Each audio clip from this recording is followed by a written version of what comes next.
Saved by the Lord of Libs, by the books with no words, speak to us now. You think America's a racist country? It's really hard to say no. And the reason why is because how racism has been baked into so many of our institutions. Since 1985, there has not been any change in the likelihood of getting a callback for a job when you are black. And according to these sociological studies. According to scientific consensus in sociology. Okay. Now let me raise another prospect to you. There was a study, just came out, an analysis by Bloomberg of 88 companies in the S&P 100. And it was over hiring practices over the last few years, because the EEOC, the Equal Employment Opportunity Commission, requires that big companies with more than 100 employees publish their workforce demographics.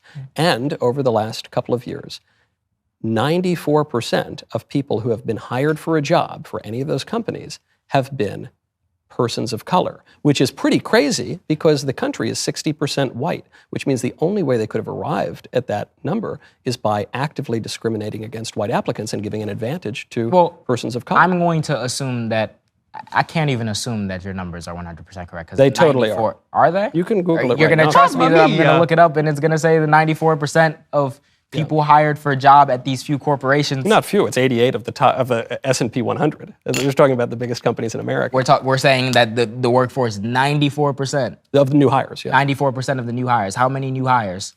So, because you do understand that you could have a high proportion of new hires be hired as minorities and the overall makeup of the company could still be white, well, sure, but we're predominantly white. We're talking about the policies in place today. We're not talking about policies 50 years ago. So 88 of the top 100 companies are attempting to increase their diversity by hiring higher rates of minorities, and that means that the racism is gone? No, it means that there is new racism against white applicants.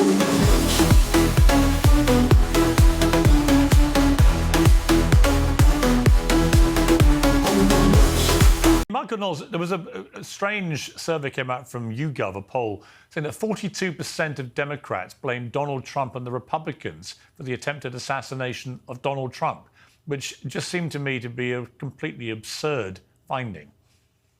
Of course they do, because Joe Biden and all of the Democrat leadership have established that premise. Joe Biden's entire campaign was predicated on Donald Trump posing an existential threat to democracy and Donald Trump following in the footsteps of Adolf Hitler, which he said in many ways, many times. And so if those two things are true, they're not true, obviously, like so many things that Biden says, but if those things were true, then that would justify the assassination of Donald Trump, unless you think that we ought to play soft with Hitler or with existential threats to our country. So I'm not surprised that some 40% of Americans would blame the man who was almost murdered. I also don't stay up at night wondering the answer to the questions of this mythical shard or any other ways that the Democrats are trying to downplay the very near, within a hair's breadth, assassination of Donald Trump only did not occur because at the last second he turned his head about 20 degrees. I know that it wasn't a shard from a teleprompter, for instance, because we have photographs from behind of the two teleprompters looking just fine after the bullet went through Trump's ear.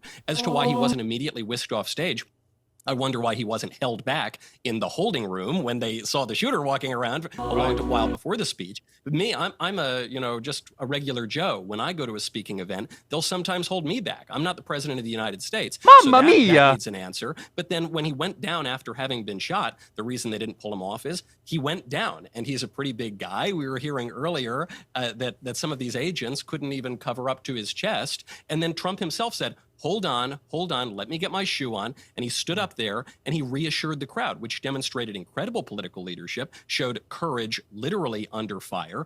And then they got him off stage quickly after that. The answers that need to be given here are not how Donald Trump showed such immense courage and how this iconic photograph of political bravery was taken. The real questions are, why was Donald Trump not given sufficient security resources? Why did the Secret Service lie about the requests from the Trump campaign to get sufficient security resources? And how far up does this go? Sure, both parties now want to fire the Secret Service director, and she resigned, finally, under duress. But what about her boss, Alejandro Mayorkas, the DHS secretary? What about his boss, Joe Biden? How on earth is the most threatened man on planet Earth, Donald Trump, even needing to ask for additional security? And how on earth could it have been denied?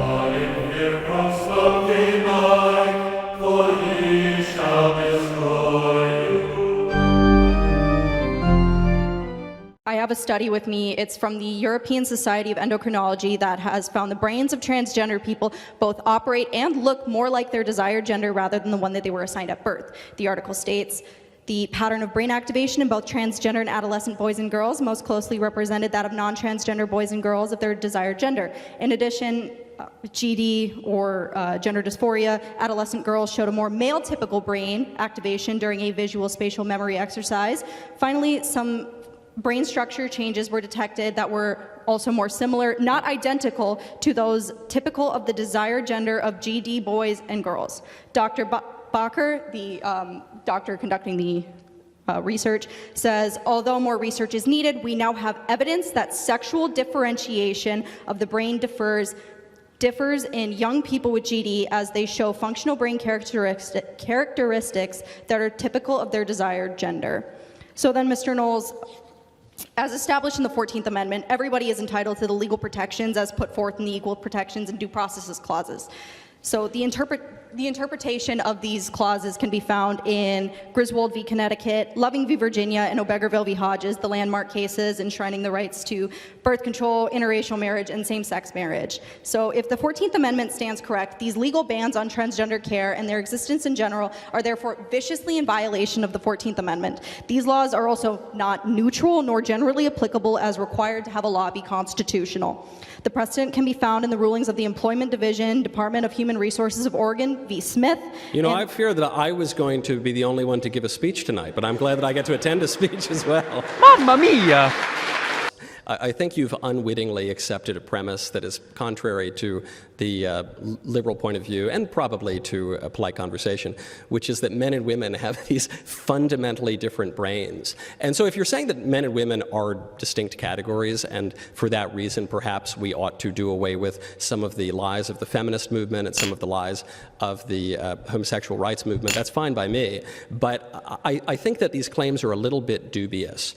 And it also undermines the premise of transgenderism. The premise of transgenderism is that one's true self is not necessarily dependent upon one's body, so that one's sex is biologically determined, but one's gender expression is not biologically determined. It's socially constructed and can be whatever one wants it to be. But the case that you've just presented for transgenderism is different than that. What you're saying is that actually transgenderism is biologically determined because the brain is an organ of the body. So what you're really claiming is that these men who claim to be women, they just are biologically women. So you're free to pursue more studies on this. The studies that I've seen are pretty scant, pretty weak, and are not particularly persuasive. But sure, you can have all of those studies. It still doesn't address the question of transgenderism, which is what happens when someone wants to identify as a sex that is different from their physical form. And in that issue, then we have to ask the question, can one really do that? And I see no evidence, including even if I believed all of those studies, which I don't, but even if I did, that still wouldn't make an argument for that point. So I think if you're going to argue for the transgender ideology, you have to make the point that identity has nothing to do with the physical body. And that's absurd. And there are plenty of ways to understand the relationship between our metaphysical selves and our physical selves. Hylomorphism is the technical term that describes it. For at least 2,300 years, it's good enough for me, the idea that we're a union of body and soul, that sexual difference derives from the body and is an inseparable accident of the individual that persists as long as the individual exists, but it applies to the whole person because we're a composite of body and soul. That's a reasonable explanation to me, and it's served us very well for the entirety of our civilization. If the transgender movement has a different conception of what the person is, they're free to make the argument, but they haven't. What they do is they vacillate between mutually contradictory arguments. On the one hand, they'll say that my true self has nothing to do with my body. Then on the other hand, they'll make the argument you just made, which is that my true self is entirely dependent upon my body. And so I think they've got to get their story straight, but I don't think that they can. Mamma mia, pizzeria, Michael Knowles is smarter than you.